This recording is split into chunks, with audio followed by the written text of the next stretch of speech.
UK में higher education लेने के बाद भी आपको जॉब मिलना इम्पॉसिबल हो गया है। हर साल हजारों स्टूडेंट्स यहाँ पर पढ़ने के लिए आ रहे हैं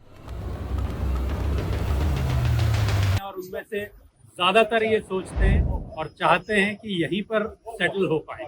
हर साल करीब 7 लाख स्टूडेंट अलग अलग कंट्रीज से आते हैं, जिसमें 2 साल पहले इंडियन स्टूडेंट्स का नंबर जो था उसने चाइना के नंबर को भी बीट कर दिया। एनुअल सैलरी 26,200 से बढ़ाकर इसको 28, 30, 32 हजार नहीं बल्कि सीधा 38,700 कर दिया गया। यूके में मास्टर्स 1 साल का होता है और वो 3 सेमेस्टर्स में डिवाइडेड है। और अगर आप लोन लेकर आए हो और आप सोच रहे हो कि यहाँ पे पार्ट टाइम जो 20 घंटे पर वीक आप काम करके उससे पैसा कमा लोगे और उससे लोन चुका दोगे, that doesn't work out. Networking skills भी आनी चाहिए क्योंकि यहाँ एक हिडन जॉब मार्केट भी है। यूके में रहना अब एक सपने जैसा नहीं रहा बल्कि जेब कटने जैसा हो गया। हर हफ्ते 10 लोगों की डेथ नाइफ क्राइम से हो रही है। पुलिस ज्यादातर मामलों में कुछ नहीं कर पाती है। लंदन में हर दिन करीब 300 फोन स्नैच किए जा रहे हैं।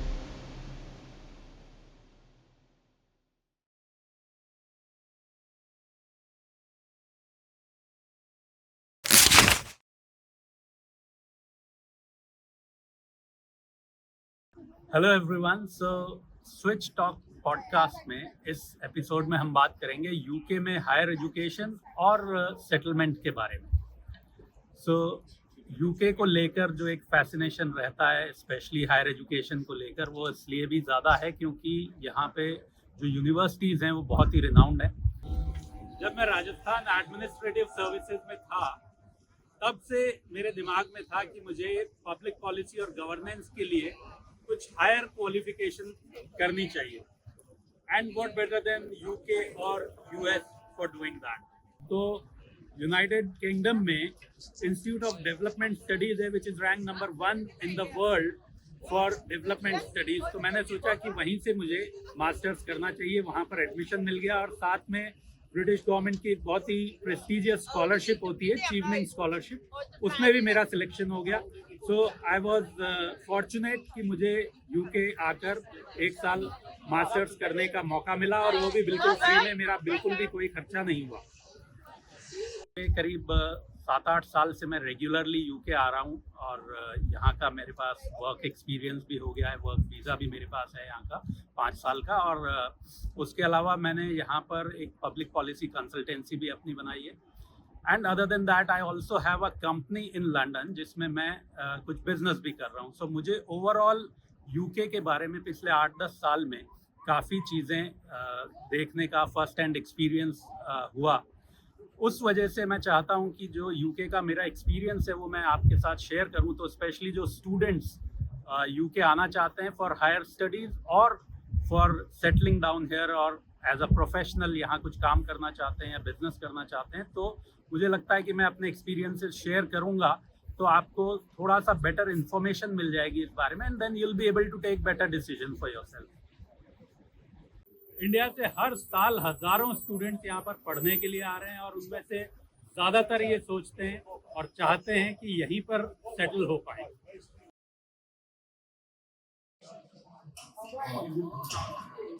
अभी मैं बैठा हूँ लंदन स्कूल ऑफ इकोनॉमिक्स में, जो कि वर्ल्ड का एक बहुत रिनाउंड इंस्टीट्यूशन है, लंदन में है। और अब बात करते हैं यूके के हायर एजुकेशन और एम्प्लॉयमेंट सिनेरियो की। यूके के अच्छे कॉलेजेस और यूनिवर्सिटीज़ में जो सबसे बड़ा एक एडवांटेज है वो है आपका पीयर ग्रुप, क्योंकि ये पूरी दुनिया से लोग आते हैं आपके साथ पढ़ने के लिए। तो आपका जो क्लासरूम होता है उसमें आपको अलग अलग कंट्रीज़ के अलग अलग बैकग्राउंड के लोग मिलेंगे, क्योंकि यहाँ पर ऐसा भी नहीं है कि आपने पहले कोई आपका सब्जेक्ट था तो आगे बाद में आप दूसरा सब्जेक्ट नहीं पढ़ सकते। वो यहाँ पर लिमिटेशंस नहीं है। इस वजह से यहाँ पर आपका जो बहुत डाइवर्स एक ग्रुप बनता है। यहाँ पे जो एडमिशन का भी क्राइटेरिया होता है, किसी भी अच्छी यूनिवर्सिटी में जब आप एसओपी लिखते हैं, स्टेटमेंट ऑफ पर्पस, तो उसमें आपसे ये पूछा जाता है कि आपका एकेडमिक बैकग्राउंड, आपका वर्क एक्स कैसा है। उसके हिसाब से दे सी कि आप क्लासरूम डिस्कशंस में कितना कंट्रीब्यूट करेंगे, उस हिसाब से ये आपको एडमिशन्स देते हैं। लेकिन अगर आप सोच रहे हो कि यहाँ पे आके पढ़ाई करके आपको नौकरी मिल जाएगी, तो उसके चांसेस बहुत कम। करीब 13 लाख इंडियन स्टूडेंट्स हर साल किसी ना किसी कंट्री में हायर एजुकेशन के लिए जाते हैं, फॉरेन कंट्रीज में, फॉरेन यूनिवर्सिटी। और यूके की अगर बात करें तो यूके में हर साल करीब 7 लाख स्टूडेंट अलग अलग कंट्रीज से आते हैं, जिसमें 2 साल पहले इंडियन स्टूडेंट्स का नंबर जो था उसने चाइना के नंबर को भी बीट कर दिया। चाइना के करीब 1.5 लाख स्टूडेंट्स आए थे और इंडिया के 1,70,000 यानी 1,70,000 से ज़्यादा स्टूडेंट्स इंडिया से यूके में आए थे। लेकिन जब से यहाँ के वीज़ा रूल चेंज हुए अप्रैल 24 में, उसकी वजह से पिछले साल ये नंबर 1,75,000 से सीधा 1,10,000 के आसपास आ गया। अब इसकी वजह से जॉब में कितनी प्रॉब्लम आने वाली है इंडियन स्टूडेंट्स को, उसके बारे में बात करेंगे। अब आती है सबसे इम्पोर्टेंट बात जो मैं करना चाह रहा हूँ, वो है वीज़ा से रिलेटेड, कि इंडियन स्टूडेंट्स को अब यूके में जॉब मिलना क्यों मुश्किल हो गया है या क्यों इम्पॉसिबल हो गया है। क्योंकि 2 साल पहले तक यहाँ पर रूल था कि अगर किसी भी कंपनी में किसी कंपनी को इंडियन स्टूडेंट को जॉब देना है, या फॉर दैट मैटर किसी भी फॉरेन स्टूडेंट को जॉब देना है, तो उनको 26,200 पाउंड पर एनम, 26,200 पाउंड हर साल सैलरी देनी थी। उस पे कंपनी को ये राइट होता था कि वो एक वीज़ा लाइसेंस जो होता है वो दे दे और वीज़ा स्पॉन्सर कर दे उस स्टूडेंट का। लेकिन यहाँ पर पिछले साल अप्रैल में 2024 अप्रैल में, जब Rishi Sunak was the prime minister here, उस टाइम एक डिसीजन लिया गया जिसमें ये जो नंबर है, ये जो सैलरी है, एनुअल सैलरी 26,200 से बढ़ाकर इसको 28, 30, 32,000 नहीं बल्कि सीधा 38,700 कर दिया गया। इसका मतलब ये हुआ कि अब अगर कोई भी कंपनी किसी स्टूडेंट को जॉब देगी जो यहाँ से हायर एजुकेशन करके जॉब ढूंढ रहा है, तो उस कंपनी को कम से कम 38,700 पाउंड्स पर एनम सैलरी देनी पड़ेगी, तभी वो कंपनी वीज़ा स्पॉन्सर कर सकती है। अगर उससे कम सैलरी देगी तो वीज़ा स्पॉन्सर नहीं कर सकती। और क्योंकि यहाँ की स्टार्टिंग सैलरीज जो हैं फ्रेशर्स को, या जो मास्टर्स करके या पोस्ट ग्रेजुएशन करके जब जॉब सीन में आते हैं, तो उनको जनरली यूके में सैलरी मिलती है 25 से 28,000 के बीच। तो पहले वाला जो फिगर था 26,200, वो बिल्कुल परफेक्ट था कि वही स्टार्टिंग सैलरी होती है और उस सैलरी पर कोई भी कंपनी किसी भी स्टूडेंट का वीज़ा स्पॉन्सर कर सकती थी। लेकिन अब ये इतना बड़ा फिगर में गैप आ गया है कि अगर कोई स्टूडेंट फ्रेशर है, उसे वैसे जॉब मार्केट में 25-26,000, 28,000 मैक्स कंपनीज देना चाहती हैं, और उस प्राइस पे, उस सैलरी ब्रैकेट में काफ़ी कैंडिडेट्स जॉब के लिए मिल जाते हैं। लेकिन अब अगर किसी भी फॉरेन स्टूडेंट को कोई भी कंपनी यहाँ पर जॉब देना चाहती है, तो उसे कम से कम 38,700 स्टार्टिंग सैलरी देनी पड़ेगी। उसके बिना वो उनको स्पॉन्सर नहीं कर सकते। This is one major reason कि अब कोई कंपनी क्यों चाहेगी कि किसी फ्रेशर को जो कि 25 से 28,000 के बीच मिल जाते हैं, उनको वो 10-15 हज़ार पाउंड ज़्यादा देकर अपने यहाँ पर जॉब दें। तो इसलिए अब ये हो गया है कि अब यहाँ पर जॉब मिलना ऑलमोस्ट इम्पॉसिबल है। मेंटल हेल्थ फाउंडेशन और एनएचएस का जो डेटा है, यूके यूनिवर्सिटीज़ का स्पेशली, जो फॉरेन स्टूडेंट्स से रिलेटेड है, वो ये कहता है कि 3 इश्यूज़ हैं जिसकी वजह से majorly mental health problems students face करते हैं यहाँ पे, फॉरेन स्टूडेंट्स। पहला है यहाँ का जो एकेडमिक प्रेशर है, क्योंकि एकेडमिक्स यहाँ पर इंडिया से काफ़ी डिफरेंट है अगर हम इंडियन स्टूडेंट्स के कॉन्टेक्स्ट में बात करें। दूसरा रीज़न होता है इकोनॉमिक अनसर्टेनिटी, क्योंकि उनको पता नहीं है आगे उनका जॉब कैसे होगा, यहाँ पर जो लाइवलीहुड है वो भी उनके लिए एक चैलेंज हो जाता है, किस तरह से उसको कोप करें। और तीसरा होता है सोशल आइसोलेशन, क्योंकि यहाँ पर जिस तरह की सोसाइटी है, यहाँ पर लोनलीनेस काफ़ी हिट करती है स्टूडेंट्स को, स्पेशली जब वो बाहर से आते हैं। और अगर आप इंट्रोवर्ट हैं तो थोड़ा और चैलेंजिंग हो जाता है। एकेडमिक प्रेशर की जो मैं बात कर रहा हूँ, उसका मतलब ये है कि इंडिया में जिस तरह से हम लोग पढ़ते हैं या पढ़ाते हैं, वो होता है रोट लर्निंग मेथड, जिसमें हम बुक्स दे देते हैं, उसमें से चैप्टर्स पढ़ाते हैं, उसके क्वेश्चन आंसर होते हैं और फिर स्टूडेंट वो लर्न करके एग्जाम में लिख देते हैं। यहाँ पर वो तरीका बिल्कुल डिफरेंट हो जाता है, सिस्टम बिल्कुल अलग है इन लोगों का पढ़ाने का तरीका। उसमें बेसिक होता है क्रिटिकल थिंकिंग और रिसर्च पे यहाँ फोकस होता है, जो कि एक तरह से इंडिपेंडेंट लर्निंग की तरफ पूरा यहाँ का एकेडमिक सिस्टम है। यहाँ पर जब भी कोई आपको टॉपिक पढ़ाया जाता है या कोई सब्जेक्ट आपको पढ़ाते हैं तो पहले एक लिस्ट दी जाती है, रीडिंग लिस्ट, कि आपको ये सब टॉपिक्स पढ़कर आना है।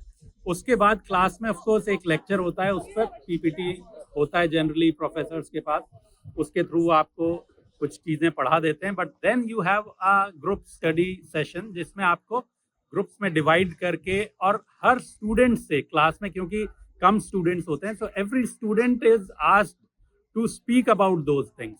और लिखने की अगर बात करें तो जब पहली बार मैं यहाँ पर आया और मुझे जो टॉपिक दिया गया था उस पर मुझे एक ऐसे लिखने को कहा गया, मुझे लगा ये टॉपिक तो पॉलिसी मेकिंग से रिलेटेड टॉपिक था, तो मुझे लगा कि ये तो मेरा कोर स्ट्रेंथ है, मैं वो काम 15 साल से कर रहा था, तो मुझे लगा ये तो मैं बहुत अच्छा ऐसे लिख दूंगा, और मैंने पूरा ऐसे लिख दिया। और जब वो ऐसे चेक होकर मेरे पास आया तो उसमें हर लाइन पे रेड निशान बने हुए थे और मैं शॉक हो गया कि ये क्या सिस्टम है। मैंने तो इतना अच्छा अपने एक्सपीरियंस पे बेस्ड चीज लिखी, आंसर लिखा, और उसको इन्होंने बिल्कुल ही रेड मार्क कर दिया पूरे पेज को।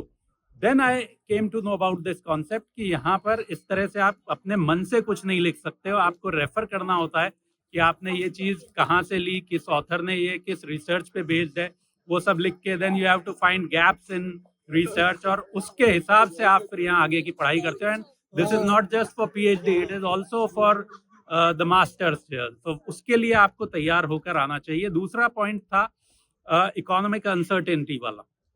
इकोनॉमिक अनसर्टेनिटी यहाँ पर स्टूडेंट्स में बहुत ज़्यादा इसलिए होती है क्योंकि काफ़ी स्टूडेंट्स तो लोन लेकर आते हैं, तो उनको लोन चुकाना है। यहाँ पर जॉब्स का मार्केट जैसे ही यहाँ आते हैं तो पता चलता है कि इतना पॉजिटिव नहीं है। जब इंडिया में हम होते हैं, हम ये सोच लेते हैं कि अगर हम यूके की बहुत अच्छी यूनिवर्सिटी से पढ़ के आ रहे हैं तो हमें यहाँ पर या तो यूके में बहुत अच्छा जॉब मिल जाएगा या वापस इंडिया आके तो अच्छा मिल ही जाएगा। वापस इंडिया जाके फिर भी थोड़े चांसेस हैं कि आपको बेटर जॉब मिल जाए, बट यूके में जॉब मिलना इतना आसान नहीं है। और अगर आप एक मीडियोकर यूनिवर्सिटी के लिए यहाँ पर आ रहे हैं तब तो आपको बिल्कुल ही फायदा नहीं है। If you are just coming for the sake of this name कि हम यूके में पढ़े, तो वो एक आपको फायदा जरूर आप ले सकते हो। उसके अलावा ना उससे आपको ज़्यादा यहाँ पे जॉब मिलेगा, जॉब के चांसेस होंगे, ना आप ज़्यादा कुछ उतना सीख पाएंगे। तो आई वुड हाईली रिकमेंड कि आप अगर बहुत अच्छी यूनिवर्सिटी में एडमिशन हो रहा है तो ही यहाँ पर आपको आके पढ़ाई करनी चाहिए। Then coming to the point, social isolation. यहाँ का जो सिस्टम है, जिस तरह का कल्चर है, जिस तरह की सोसाइटी है, उसमें लोग अकेले काफ़ी रहना पसंद करते हैं। अगर यहाँ पे इनफैक्ट आप देखोगे कि पेरेंट्स से भी अगर यहाँ पे मिलना होता है स्टूडेंट्स को या बच्चों को, तो वो अपॉइंटमेंट लेते हैं अपने पेरेंट्स से मिलने का भी, क्योंकि 18 साल के होते ही यहाँ पर सोसाइटी इस तरह की है कि बच्चे इंडिपेंडेंटली अलग निकल जाते हैं, घर छोड़ देते हैं, और उसके बाद उनको किसी से भी मिलने के लिए अपॉइंटमेंट लेना पड़ता है। सो ये जब आप यंग एज में आते हो तब it is still possible for you to adapt, but loneliness आपको परेशान कर सकती है और करती है, स्पेशली जब यहाँ का वेदर ग्लूमी होता है, जो कि 6-7 महीने तो काफ़ी ज़्यादा ग्लूमी रहता है, तब ये चीज़ें हिट करती हैं। So you have to keep your mental health on priority. आपको ये ध्यान रखना है कि आप इन सब चीज़ों के लिए, मेंटल हेल्थ के लिए, इकोनॉमिक अनसर्टेनिटीज के लिए और एकेडमिक प्रेशर के लिए पूरी तरह से प्रिपेयर होकर फिर यहाँ पर एडमिशन लेकर आए। तो यूके में मास्टर्स 1 साल का होता है और वो 3 सेमेस्टर्स में डिवाइडेड है। 4-4 महीने के 3 सेमेस्टर होते हैं, जिसमें जो फाइनल सेमेस्टर आपका होता है वो तो होता है आपका पूरा थीसिस वर्क या रिसर्च जो आप करते हो। पहला सेमेस्टर आपका फिगर आउट करने में ही निकल जाता है। यहाँ पे आपको पार्ट टाइम जॉब तो अलाउड है कि 20 घंटे आप काम कर सकते हो, जिसमें करीब 11 पाउंड पर आवर, 20 घंटे पर वीक आप काम कर सकते हो और 11 पाउंड पर आवर आपको मिल जाता है। लेकिन पार्ट टाइम जॉब के अलावा आपको फुल टाइम आप पढ़ाई कर रहे हो मास्टर्स, क्योंकि सिर्फ 1 साल का है तो बहुत रिग्रेस होता है, आसान नहीं होता। और उसके अलावा जब आपको घर पे खाना भी बनाना है, कपड़े भी धोने हैं, साफ सफाई सारी आपको खुद करनी है, क्योंकि यहाँ सारे काम खुद ही करने पड़ते हैं। तो इसके साथ किस तरह से आप मैनेज करोगे, ये अपने आप में थोड़ा टफ और चैलेंजिंग है। तो ये चीज़ आपको पहले से दिमाग में रखनी है कि आपको पार्ट टाइम करना है तो किस तरह से आप साथ में अपनी पढ़ाई मैनेज करोगे, रीडिंग्स बहुत सारी करनी होती हैं, तो readings take a lot of your time. तो उस हिसाब से आपको पूरा मेंटली प्रिपेयर्ड रहना है कि क्या क्या यहाँ पे आपको हार्डशिप्स फेस करनी पड़ेंगी, क्या चैलेंजेस आने वाले हैं। खाना वाना बना के खाना बनाना सीख कर ही आना, क्योंकि यहाँ पे वो बहुत बहुत काम आने वाला है आपके। और अगर आप लोन लेकर आए हो और आप सोच रहे हो कि यहाँ पे पार्ट टाइम जो 20 घंटे पर वीक आप काम करके उससे पैसा कमा लोगे और उससे लोन चुका दोगे, that doesn't work out, because आपको यहाँ पे रेंट भी देना है, आपको खाने पे भी खर्चा है, बाकी चीज़ों का ट्रांसपोर्टेशन, लोकल कम्यूट का भी खर्चा है, तो वो लोन आप नहीं चुका पाओगे उससे। तो ये आपको पहले से ध्यान रखना है। अगर आपको किसी बड़े ऑर्गेनाइजेशन में जॉब चाहिए तो आपको सॉफ्ट स्किल्स पे काम करना पड़ेगा। और सॉफ्ट स्किल्स सिर्फ इंग्लिश कम्युनिकेशन नहीं है, वो तो इम्पोर्टेंट है ही, बट उसके अलावा आपको नेटवर्किंग स्किल्स भी आनी चाहिए, क्योंकि यहाँ एक हिडन जॉब मार्केट भी है जो आपको नेटवर्किंग के थ्रू मिल सकता है। उसके अलावा आपका इमोशनल कोशेंट अच्छा होना चाहिए, आप में कॉन्फिडेंस होना चाहिए, and very important that you should be open to learning new things. यहाँ का जो कल्चरल सिस्टम है उसमें आपको अडेप्ट करना है, यहाँ का जो वर्क कल्चर है उसके हिसाब से आपको अपने आप को तैयार करना है। और उसमें टाइम मैनेजमेंट बहुत इंपॉर्टेंट हो जाता है, जो कि इंडिया में कई जगहों पे मिसिंग है। यहाँ पर 8:03 का मतलब 8:03 ही होता है। अब मैं आपको बता देता हूँ कि अगर लंदन में आप पढ़ रहे हो तो आपका खर्चा क्या आएगा। सबसे पहले तो सबसे बड़ा खर्चा रहने का है, और लंदन में अगर आप हो तो वो 700-800 पाउंड मिनिमम होगा, जिसमें आपको बहुत बेसिक सा कमरा मिलेगा। अगर ठीक ठाक सा ऑन सूट रूम चाहिए जिसमें अंदर ही वॉशरूम होता है तो वो 1000-1200 तक भी जाएगा। उसके अलावा 300 पाउंड में आपका महीने का बेसिक, आप अगर घर पे खाना बना रहे हो तो 300 पाउंड में ग्रोसरीज हो जाएगी आपकी, 250-300 के आसपास। उसके अलावा मेजर खर्चा लंदन में आपका आता है कम्यूटिंग। अगर आप एक बार बाहर निकल गए तो 10 पाउंड तो आपका ट्यूब और बस का खर्चा हो ही जाएगा आने जाने का। उसके बाद आता है आपका एंटरटेनमेंट और स्पोर्ट्स। मैं कहूँगा क्योंकि यहाँ यूनिवर्सिटीज़ में, हर यूनिवर्सिटी में यहाँ पर जिम्नेजियम होता है, स्पोर्ट्स फैसिलिटीज़ होती हैं, वो आपको काम में ज़रूर लेनी चाहिए। उसका खर्चा बहुत ज़्यादा नहीं होगा, बट 30-40 पाउंड महीने का वो आप मान लें। और बाकी जो एंटरटेनमेंट या ईटिंग आउट है, क्योंकि यहाँ पब कल्चर भी काफ़ी है, वीकेंड्स पे पार्टीज़ भी करते हैं काफ़ी स्टूडेंट्स, तो वहाँ पर अगर आप एक बार बाहर कहीं खाते पीते हैं तो आपका खर्चा 10 से 20 पाउंड के बीच होता है एक बार का। ये बेसिक आपके जो यहाँ पे खर्चे हैं, जो एक्सपेंसेस हैं, वो होंगे। अगर इन्फ्लेशन की बात करें तो 2023 का जो ONS का डेटा है, ONS है यहाँ का ऑफिस फॉर नेशनल स्टैटिस्टिक्स, जो कि ऑथेंटिक डेटा देता है, वो कह रहा है कि यहाँ पर इन्फ्लेशन रेट 10% थी 2023 में, विच इज़ वेरी हाई। और उसको देखते हुए अगर आप देखें यहाँ के एनर्जी बिल्स जो है, जो कि रूम्स को क्योंकि यहाँ पे हीटेड रखना पड़ता है मोस्ट ऑफ द टाइम, क्योंकि 7-8 महीने यहाँ पे अच्छी खासी ठंड होती है, तो वो एनर्जी बिल्स 40 से 50% तक एक साल में बढ़ गए, 2-2.5 साल में ऑलमोस्ट डबल हो गए। इसके अलावा अगर बात करें टैक्सेशन की, तो टैक्स स्लैब्स बहुत हाई हैं। तो यूके में रहना आप एक सपने जैसा नहीं रहा, बल्कि जेब कटने जैसा हो गया। इन्फ्लेशन की मार पिछले 5 सालों में ऐसी बढ़ गई है कि महंगाई ऑलमोस्ट डबल हो गई है। आपको एक ग्राउंड लेवल पे किस तरह से यहाँ महंगाई दिखती है वो बताता हूँ।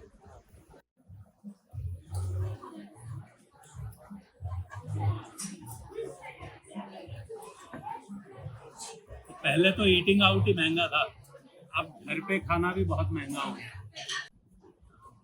तो अभी मैं एक ग्रोसरी स्टोर में आया हूँ। यहाँ पे प्राइसेस की अगर बात करें, जब मैं पढ़ता था 5-6 साल पहले, और अब तो डबल से भी ज़्यादा प्राइसेस बढ़ गए हैं। तो 5 साल में अगर डबल से ज़्यादा बढ़ रहे हैं तो इन्फ्लेशन रेट बहुत ज़्यादा माना जाएगा। जैसे बात करें हम ब्रेड की, तो वो 50 सेंट में मिलती थी, अभी 1-1.25 पाउंड की मिलती है। 2 लीटर का दूध का जब मैं कैन लेता था तो वो 1 पाउंड के आसपास मिलता था, अब वो 2-2.5 पाउंड के बीच आता है। Same is the case with eggs और राइस और चिकन, या फ्रूट्स और वेजिटेबल्स की भी बात करें तो डबल से भी ज़्यादा प्राइसेस पिछले 4-5 साल में बढ़ गए पोस्ट कोविड एरा। पाउंडलैंड का वजूद भी खतरे में आ चुका है, क्योंकि पाउंडलैंड स्टार्ट हुआ था कि हर आइटम 1 पाउंड का मिलेगा, लेकिन अब ये भी स्ट्रगल कर रहा है। 1 पाउंड का कुछ भी आइटम मतलब रेयरली मिलता है यहाँ पर।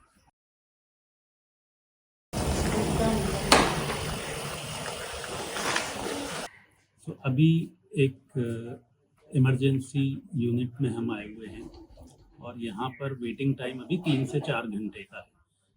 यूके का हेल्थ केयर सिस्टम दुनिया का सबसे पुराना हेल्थ केयर सिस्टम है, लेकिन पिछले कुछ सालों से इसमें कुछ इश्यूज आ रहे हैं, कुछ प्रॉब्लम्स हैं, जिसकी वजह से वेटिंग पीरियड बहुत ज़्यादा हो गया है। यहाँ अगर आपको एक डॉक्टर से अपॉइंटमेंट लेना है तो 1 वीक से लेके 1 महीने तक कुछ भी आपको वेटिंग पीरियड मिल सकता है।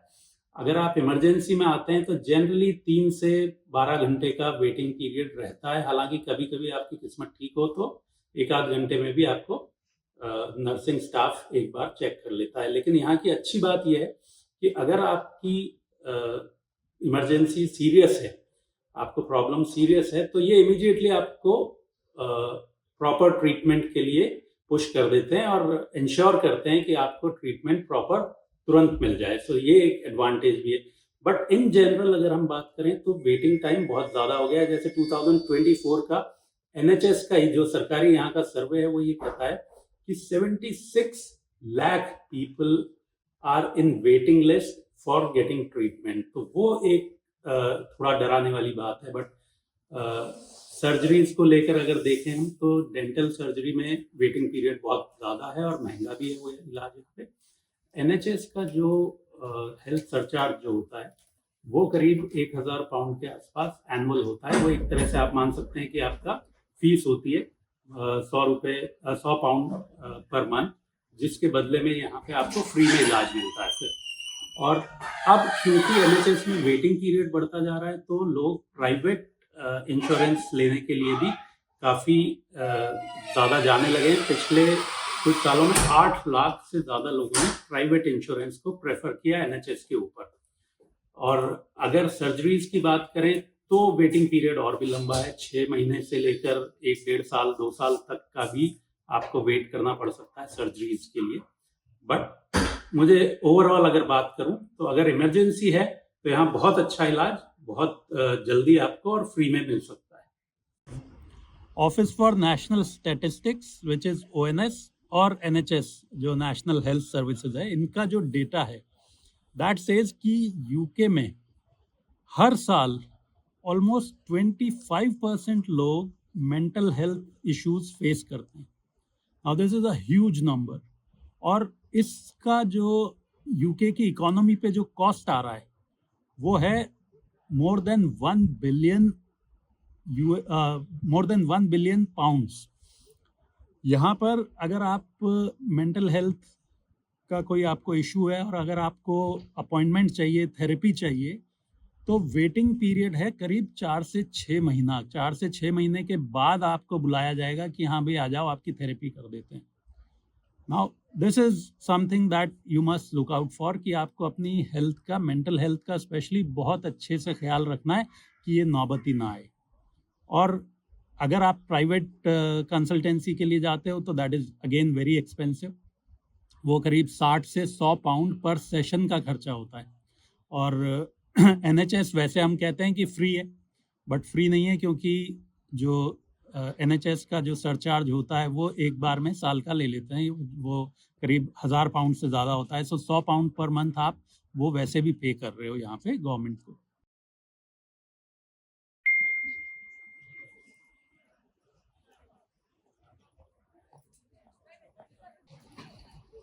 यूके सेफ नहीं, सिर्फ सिविलाइज दिखता है।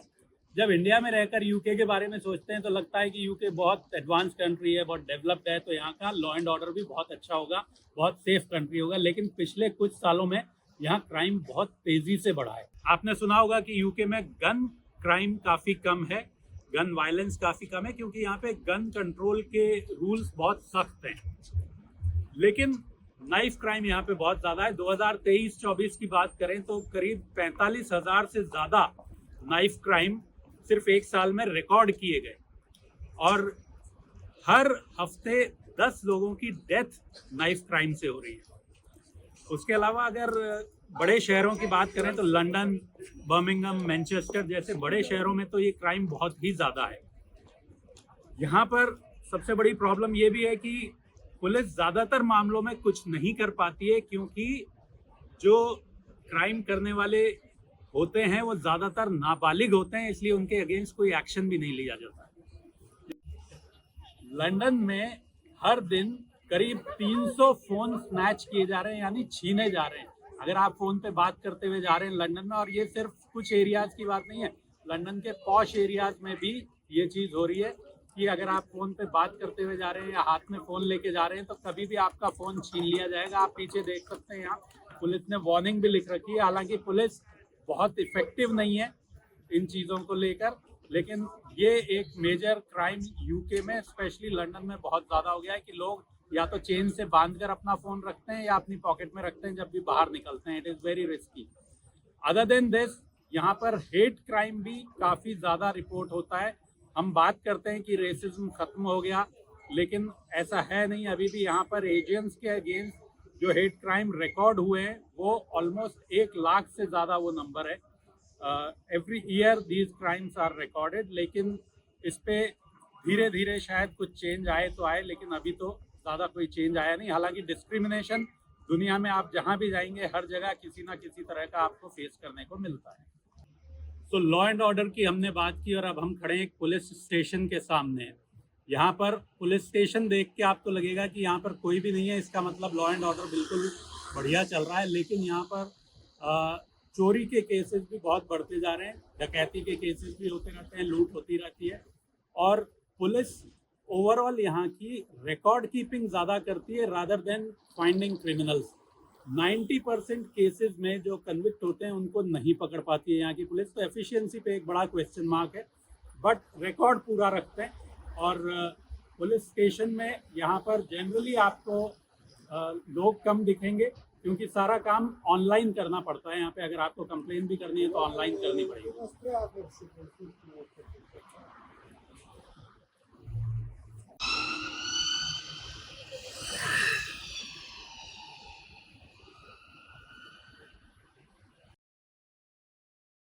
कहते हैं किसी भी कंट्री का डेवलपमेंट अगर देखना हो तो वहाँ का पब्लिक ट्रांसपोर्ट सिस्टम देखो। यूके का अगर ट्यूब सिस्टम देखें तो ये एक मिक्स बैग है, बहुत अच्छा है लेकिन बहुत महंगा भी है। लंदन मेट्रो की अगर बात करें तो ये दुनिया की सबसे पुरानी मेट्रोज में से है, लेकिन इतनी कन्वीनियंट अब रही नहीं। महंगी ऑलरेडी है, कन्वीनियंट इसलिए नहीं है क्योंकि पीक आवर्स में बहुत ट्रैफिक होता है। उसके अलावा मेंटेनेंस की वजह से ये काफ़ी बंद रहती है, काफ़ी रूट्स बंद रहते हैं इनके रेगुलरली। अब महंगाई की बात करें तो करीब 200 से 400 पाउंड में मंथली पास बनता है। तो एवरेज अगर 300 पाउंड भी मान लें तो उसका मतलब हुआ कि अगर एवरेज मंथली सैलरी यहाँ पर स्टार्टिंग में होती है 2,500 पाउंड के आसपास, जिसमें से टैक्स वैक्स कट के आपके हाथ में 2,000 आएंगे। अब 2,000 पाउंड में से 300 पाउंड अगर आपका सिर्फ ट्रेन का मंथली पास का जा रहा है तो आप इमेजिन करिए कि यहाँ पे सर्वाइव करना कितना मुश्किल है। इन्फ्लेशन ऑलरेडी बढ़ रहा है। अब ट्यूब्स में कन्वीनियंस थोड़ी बहुत आप कह सकते हो कि एज कम्पेयर टू बसेज ये थोड़ी फास्ट है, लेकिन अगर आप ट्रेन की बात करें कि एक शहर से दूसरे शहर जाना है तो आप चेक कर सकते हैं कि हवाई जहाज यानी कि एयरप्लेन ज़्यादा सस्ता पड़ता है as compare to train in UK. अगर आपके पास पैसा कम है और वक्त बहुत है तो लंदन की बसेज आपके लिए बेस्ट है। लंदन की रेड बस बचपन से देखते आए, बड़ी पसंद थी और एक्चुअली अच्छी भी है, बहुत क्लीन है, बहुत नीट है, साफ सुथरी बढ़िया बसेज है। लेकिन प्रॉब्लम है कि टाइम बहुत लेती हैं as compare to tube, double time लग जाता है कहीं भी जाना हो तो वो एक इशू है थोड़ा सा। और स्पेशली यहाँ बारिश बहुत होती है, बारिश में ट्रैफिक और भी स्लो हो जाता है। कई बार तो ऐसा होता है कि ड्राइवर्स बस स्टॉप पे बस भी नहीं रोक पाते हैं, इतना फुल भी हो जाती हैं buses. But overall as compare to tube it is cheaper. अब ट्रांसपोर्टेशन के लिए, कम्यूटिंग के लिए एक और ऑप्शन है टैक्सीज का, बट टैक्सीज ऑफ कोर्स बहुत एक्सपेंसिव हैं। सो यू मे थिंक कि हम कार ले लें अगर यहाँ पर, तो कार बहुत कन्वीनियंट हो जाती है यहाँ पर, आपको बहुत इजी हो जाता है जब भी जहाँ भी आना जाना हो। लेकिन कार इंडिया के मुकाबले यहाँ पर थोड़ा सा डिफरेंट है कि एक तो यहाँ पे जो कार का इंश्योरेंस है वो काफ़ी महंगा होता है, स्पेशली अगर आप यहाँ पे नया लाइसेंस बनवाते हैं। तो एज स्टूडेंट आप आते हैं और लाइसेंस बनवाएंगे तो कार का इंश्योरेंस ऑलमोस्ट 2,000 पाउंड के आसपास साल का हो जाता है। उसके अलावा यहाँ एक एमओटी होता है जो आपको मेंटेनेंस का हर साल एक टेस्ट पास करना पड़ता है, थोड़ा खर्चा उसमें लगता है। उसके अलावा यहाँ पर आपका जो रोड टैक्स है वो भी 300-400 पाउंड एनुअल आपको देना पड़ता है। बात करें पार्किंग की, तो अगर आप लंदन में सेंट्रल में चले जाएंगे तो वहाँ रुकने के लिए रूम का जितना रेंट होगा उससे ज़्यादा आपको रात भर गाड़ी खड़ी करने के लिए पार्किंग चार्ज देना पड़ जाएगा। नॉर्मली ऑक्सफोर्ड, कैम्ब्रिज जैसे या लंदन जैसे शहरों में 8 से 10 पाउंड पर आवर आपका पार्किंग चार्ज लग जाता है। तो अगर ट्रांसपोर्टेशन को हम कंक्लूड करें तो tubes are convenient, car is convenient but comparatively expensive. लेकिन बस चीप होती है लेकिन थोड़ी स्लो होती है। और एक शहर से दूसरे शहर जाना है तो जो रेलवे सिस्टम है वो बहुत क्विक है लेकिन महंगा है एज कम्पेयर टू एरोप्लेन्स। तो एयरप्लेन आपको सस्ता मिल जाएगा।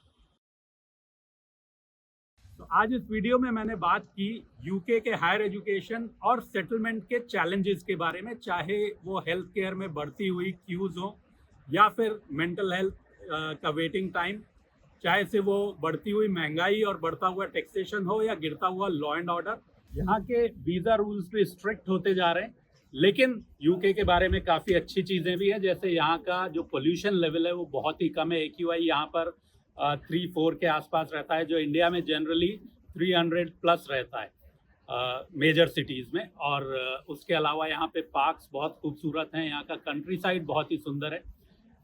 सो इस वीडियो का मेरा जो पर्पज़ है वो आपको दोनों चीज़ें बताना है कि यहाँ के क्या प्रॉज हैं, क्या कॉन्स हैं, ताकि आप एक बेटर इन्फॉर्म्ड डिसीजन ले पाएँ यूके में हायर स्टडीज़ और उसके बाद सेटलमेंट के बारे में। आई होप इस वीडियो में जो जानकारी मैंने दी वो आपको काम आएगी and you will be able to take a better decision after having all this information. Thank you so much for watching this.